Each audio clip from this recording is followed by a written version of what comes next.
Praise the Lord, everybody. Good morning. Welcome back to the channel, driven by V.S Automotive. You already know. If you haven't, hit that subscription button. Doop. And if you want to get notified for the future videos, just tap that bell.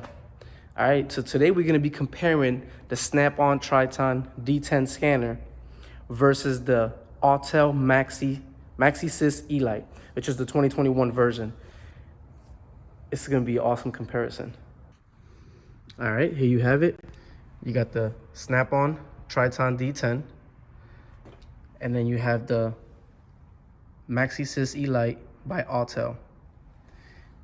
Now, one of the first things that I want to point out, and it's very important to me, is the OBD plug. The Snap-on has the wired style dongle. Although it's long, it would have been better if it had the Bluetooth. The Zeus, that one came with the Bluetooth adapter, so you don't need the wire.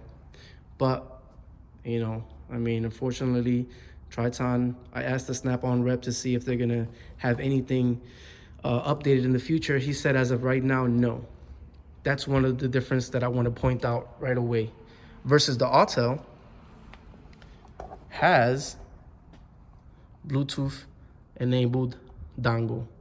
It still has a cable attached to the box, but this is a plus when it comes to working on the car and you have to put the car up on the lift.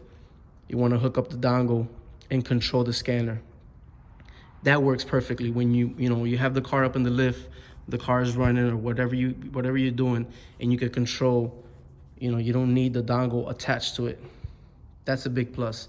The second is the Autel has a camera, 8.0 megapixel camera. The Triton, unfortunately, does not have a camera. These are just the first basic things that I want to point out. Autel is running Android 4.0. Snap-on is running their software. I'm not even sure what it is. I'll have to look into that. But here's the biggest difference in both of these scanners. 5,000, 25 to 2,800. That's the biggest difference, the price. That and the fact that this is actually a scanner. It has a built-in multimeter, and it has a built-in scope.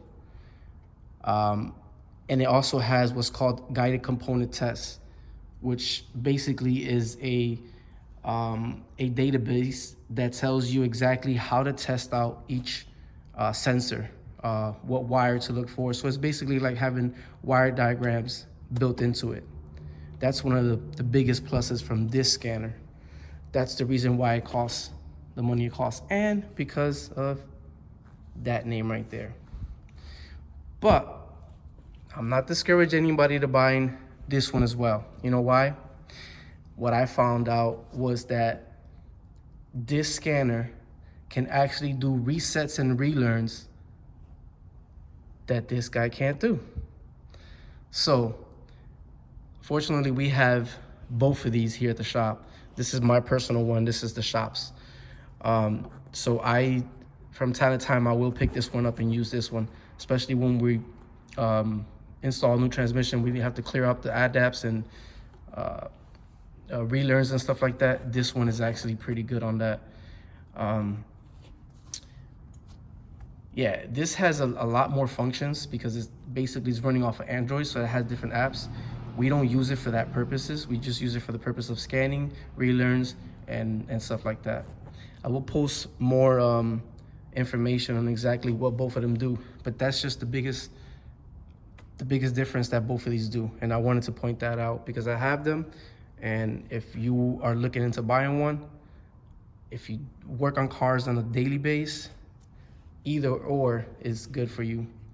But there's differences. So there you have it.